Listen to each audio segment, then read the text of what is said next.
त्याच्यावरती उद्धव ठाकरे साहेबांनी सांगितले अरे 400 पार काय यावेळेला भाजपा तडीपार. जळगावच्या आणि रावेरच्या जनतेने तडीपारीची नोटीस इकडल्या गद्दारांना दिली पाहिजे, इकडल्या उमेदवारांना दिली. 400 पार अरे तुझ्या बापाची लोकशाही आहे का? बाळासाहेब ठाकरेंचा, बाळासाहेब ठाकरेंचा. बाळासाहेब ठाकरेंनी शिवसेनेची स्थापना केली की तुमच्या आमच्यासारख्या सामान्य मराठी माणसासाठी हा महाराष्ट्र टिकला पाहिजे, हा शेतकरी टिकला पाहिजे. मुंबई जी महाराष्ट्राची राजधानी आहे ती आपल्या महाराष्ट्रात राहिली पाहिजे, म्हणून बाळासाहेब ठाकरेंनी शिवसेनेची स्थापना केली.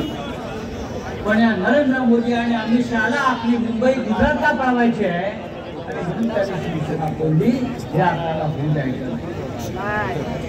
नरेंद्र मोदी निवडणूक हरतो आहे, लक्षात घ्या. मोदी को गयो आ रहा है. 4 जून नंतर या देशामध्ये इंडिया आघाडीचं सरकार येते आहे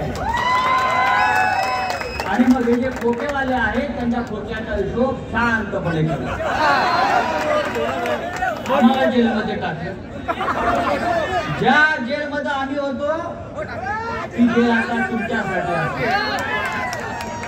हा महाराष्ट्र तुम्हाला माफ करणार. अभी दादा जेल उनके वास्ते रहेंगे, उनके वास्ते जेल रहेंगे, उनके वास्ते जेल रहेंगे.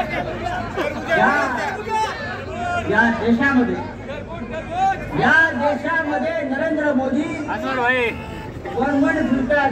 ही गॅरंटी, ती गॅरंटी, ती गॅरंटी आणि तुझ्या निवडणुकीची गॅरंटी नाही, तू काय आम्हाला गॅरंटी. 4 जून नंतर तुम्ही पंतप्रधान राहील का नाही याची गॅरंटी नाहीये आणि तुम्ही आम्हाला गॅरंटी देता.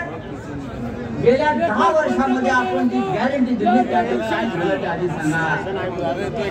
मगाशी वक्त्याने उल्लेख केला 2 कोटी रोजगार प्रत्येक वर्षाला देणार होते. 2 कोटी. मला असं वाटतं आतापर्यंत देशामध्ये 2 लाख सुद्धा रोजगार ते देऊ शकले नाहीत. उलट महाराष्ट्राचा वाट्याचा रोजगार ते गुजरातला. गुजरातमध्ये नोकर भरती बंद आहे सगळीकडे. बेरोजगार असतील, शेतकरी असतील, कष्टकरी असतील, महिला असतील, विद्यार्थी असतील. या राज्यामध्ये या देशामध्ये कोणी सुखी नाही आहे आणि अशा निर्घृण सरकारला आपल्याला परत जोडून द्यायचं. हा महाराष्ट्र छत्रपती शिवाजी महाराजांचं नाव सांग. या महाराष्ट्रामध्ये बेईमानी आणि गद्दारीला स्थान नाही. मगाशी सूर्याजी पिसाळ खंडोजी खोपडांचा उल्लेख आवाड्यांनी केला, पण राष्ट्रवादी काँग्रेस पक्षामध्ये 40 खंडोजी खोपडे आणि शिवसेनेमध्ये 40 सूर्याजी पिसाळजी निर्माण झालेले आहेत. त्यांचा कडेलोट आपल्याला करावा लागेल आणि हा महाराष्ट्र आपल्याला पवित्र करावा लागेल. या रिक्षा गद्दाराला मारू म्हणजे मारू संजय दादा. काय म्हणणार? अरे साला मारू लागता. मारू.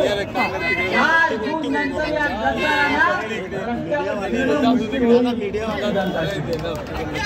त्यांना घरामध्ये घेऊन आपण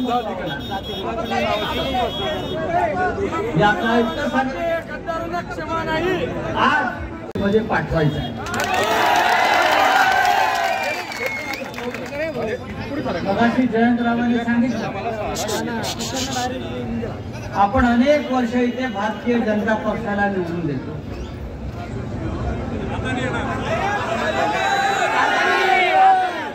भारतीय जनता पक्षात चोर आणि लफंग्यांचा पक्ष आणि नरेंद्र मोदी हे त्या चोरांचे सरदार आहेत.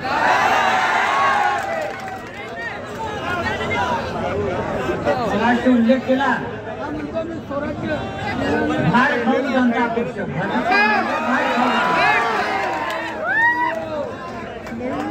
जळगाव आणि रावेर मधल्या अशा भाडखाऊंना गाडण्याची हिंमत इकडल्या जनतेमध्ये आहे. मला खात्री आहे की महाराष्ट्रावर या भाडखाऊनी जो अन्याय केला, अत्याचार केला, त्याचा बदला घेण्याची ही वेळ आता आपल्यावरची आहे. या तप्त उन्हामध्ये आपण जमलेला आहात. सूर्य आग ओकतोय, घामाघूम झालेला आहात आणि त्यांनी 250 खोके घेऊन घरात बसलेले आहेत. ते आज आपल्या सभेकडे पाहतायत. काय होताय? महाराष्ट्राची सगळ्यात मोठी गद्दारी या जिल्ह्यामध्ये झाली.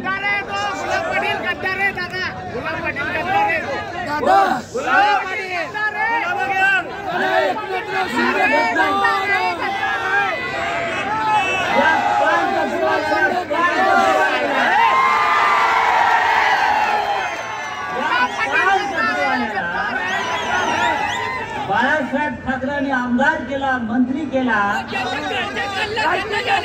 नंतर त्याला परत पानटपरीवर बसवायची.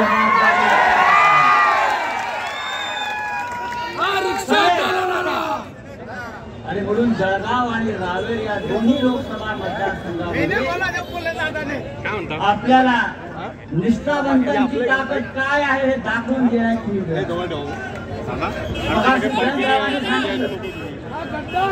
या महाराष्ट्राची अस्मिता असलेले 2 नेते माननीय शरद पवार साहेब आणि माननीय शिवसेना पक्ष प्रमुख उद्धव ठाकरेंचे अर्ज भरायचे आणि आजपासून उद्याची निवडणूक होईपर्यंत आपल्याला प्रत्येकाला शिवसेनेची मशाल आणि राष्ट्रवादी काँग्रेसची तुतारी वाजवणारा माणूस हे घराघरामध्ये पोहोचवायचा.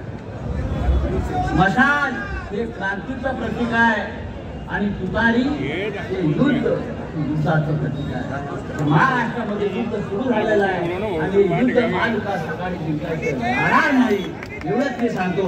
आणि मी पुन्हा एकदा आपल्याला आवाहन करतो, जळगाव आणि रावेर या दोन्ही मतदारसंघातले महाविकास आघाडीचे उमेदवार यांना आपण मोठ्या मताधिक्याने विजयी करा आणि या देशामध्ये नरेंद्र मोदीची हुकुमशाही उलथवून टाका. जय हिंद, जय महाराष्ट्र.